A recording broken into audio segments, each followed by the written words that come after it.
इस संसार में कोई भी मनुष्य अपने कर्मों से बच नहीं पाया है। रामायण काल में श्री राम ने एक योद्धा को छल से मारा था। इस कर्म का फल राम को कृष्ण रूप में भुगतना पड़ा। पूर्व जन्म में किया गया कृष्ण का कर्म उनकी मृत्यु का कारण बना। वर्तमान में गुजरात में स्थित सोमनाथ मंदिर का भालका तीर्थ इस पौराणिक कहानी का जीता जागता प्रमाण है। आइए जानते हैं महाभारत और रामायण से जुड़ी अद्भुत कहानी। भगवान राम को मर्यादा पुरुषोत्तम माना जाता है, लेकिन श्री राम को भी जीवन में कुछ कार्य ऐसे करने पड़े थे जिन्हें कुछ लोग प्रश्नचिन्ह की दृष्टि से भी देखते हैं। जैसे सीता जी का त्याग कर उन्हें लक्ष्मण जी के साथ वन में छोड़ आने के लिए भेज दिया था। इसके अलावा भी एक बार राम जी ने छल से, बल्कि यूं कहें कि उन्हें मजबूरी में एक ऐसा कर्म किया था जो द्वापर युग में श्री कृष्ण के मृत्यु की वजह बना। यह बात सच है कि भगवान की कभी मृत्यु नहीं होती, बल्कि वे वैकुंठ गमन करते हैं। लेकिन जब भगवान मनुष्य रूप में धरती पर जन्म लेते हैं तो उन्हें भी सृष्टि के नियमों के अनुसार चलना पड़ता है और जीवन मृत्यु के चक्र से गुजरना पड़ता है। आइए जानते हैं रामायण में वर्णित वह घटना जो श्रीराम की मजबूरी कैसे श्री कृष्ण की मृत्यु की वजह बन गई। सीता माता की खोज के दौरान श्रीराम की मित्रता हनुमान जी और सुग्रीव से हुई। जब श्रीराम लक्ष्मण सहित माता सीता की खोज में वन में भटक रहे थे तो हनुमान जी वेश बदलकर श्रीराम से मिले। हनुमान जी की बुद्धिमता और वाणी कौशल देखकर श्रीराम समझ गए थे कि अवश्य ही यह कोई ज्ञानी योद्धा है। श्रीराम ने लक्ष्मण से कहा कि यह कोई ज्ञानी योद्धा है जो हमारी परीक्षा लेने आया है। इसके बाद हनुमान जी अपने असल रूप में प्रकट होते हैं और श्रीराम और लक्ष्मण की मित्रता सुग्रीव और बाकी अपने वानर मित्रों के साथ कराते हैं। सुग्रीव के बड़े भाई बाली को मारना क्यों जरूरी था? मित्र बन जाने पर सुग्रीव ने अपनी कथा श्रीराम को बताई।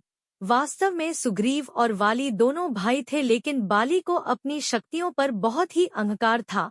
उसने अपने भाई सुग्रीव से पूरा राज्य और उसकी पत्नी भी छीन ली थी। बाली अपने नाम के अनुसार ही बहुत बलशाली था। माना जाता है कि बाली इतना शक्तिशाली था कि सूर्य के उगने से पहले बिना थके पृथ्वी की परिक्रमा कर सकता था। बाली रावण को अपनी कांख में दबाकर 6 महीने तक घूमता रहा था। इस कारण से बाली को आमने सामने युद्ध करके हराना बहुत ही मुश्किल था। श्रीराम मनुष्य रूप में थे, इसलिए वे प्रकृति की सीमाओं से बंधे हुए थे। इसलिए बाली को छल से मारना श्रीराम की मजबूरी थी। बाली को वरदान था कि जो भी योद्धा उसके साथ लड़ाई करेगा उसकी आधी शक्ति बाली में चली जाएगी। यही कारण था कि बाली को कोई हरा नहीं पाता था। श्रीराम की मजबूरी थी बाली का वध करना।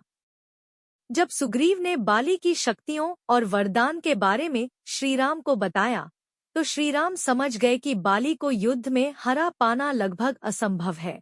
इसी कारण सुग्रीव, श्रीराम और हनुमान जी सहित बाकी वानर मित्रों ने निर्णय किया कि बाली को छुपकर छल से ही मारना पड़ेगा। बाली को मारने के लिए एक योजना बनाई गई। इस योजना के अनुसार सुग्रीव ने बाली को लड़ने के लिए ललकारा। जब बाली और सुग्रीव का युद्ध शुरू हुआ तो श्रीराम ने पेड़ के पीछे छुपकर बाली पर तीर चला दिया, जिससे बाली बेहोश होकर जमीन पर गिर पड़ा। बाली के धरती पर गिरते ही सुग्रीव, श्रीराम और सभी लोग बाली के पास पहुंचे। जब बाली को पता चला कि उसे मारने के लिए श्रीराम ने पेड़ के पीछे से छुपकर प्रहार किया था तो बाली को बहुत पीड़ा पहुंची। मरते मरते बाली ने श्रीराम से कहा कि प्रभु, आपसे तो मेरा कोई बैर नहीं था, लेकिन आपने मेरे साथ ऐसा क्यों किया? अगर आपको सहायता चाहिए थी तो आपको सीधे मुझसे बात करनी चाहिए थी। 2 भाइयों के बीच के विवाद का फैसला करने में आपकी यहाँ कोई भूमिका नहीं थी। यह कहकर बाली मृत्यु की गोद में समा गया। श्री कृष्ण के पूर्व जन्म का कर्म कैसे उन्हें भुगतना पड़ा? द्वापर युग में श्रीराम ने कृष्ण के रूप में जन्म लिया। कुरुक्षेत्र के रक्तरंजित युद्ध के बाद दुनिया बहुत तेजी से बदल रही थी। इतने रक्तरंजित युद्ध ने लोगों का विवेक छीन लिया था और लोगों के मन में नकारात्मक भावनाएं भर चुकी थी। द्वारिका समेत कई राज्यों में बहुत ही अशांत वातावरण था। यह सब देखकर श्री कृष्ण विचलित हो गए, क्योंकि उन्हें पता था कि आगे कलयुग का आगमन होने वाला है। प्रभास नदी के तट पर जाकर श्री कृष्ण विश्राम करने लगे। श्री कृष्ण पेड़ की ओट में इस प्रकार से लेटे हुए थे कि उनके पैर हिरण के कान का भ्रम खड़ा करते थे।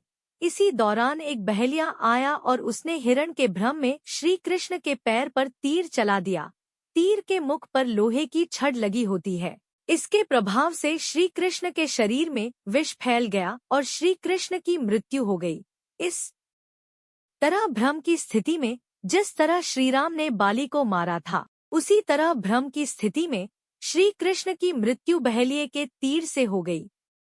गुजरात के सोमनाथ मंदिर भालका तीर्थ में कृष्ण हुए थे पंचतत्व में विलीन। जब बहेलिये के बाण से श्री कृष्ण घायल हो गए तो कृष्ण भालका तीर्थ से कुछ दूरी पर स्थित हिरण नदी के किनारे पर पहुंचे। माना जाता है कि इसी नदी में कृष्ण का शरीर विलीन हो गए। जब श्री कृष्ण के भक्त उन्हें ढूंढते हुए पहुंचे तो उन्हें श्री कृष्ण का शरीर नदी में बहता हुआ मिला। मान्यता है कि श्री कृष्ण का शरीर तो पंचतत्व में विलीन हो गया, लेकिन उनके हृदय से एक प्रकाश निकलता रहा।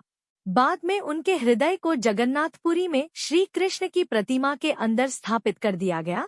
वर्तमान समय की बात करें तो हिरण नदी सोमनाथ से केवल 1.5 किलोमीटर की दूरी पर स्थित है।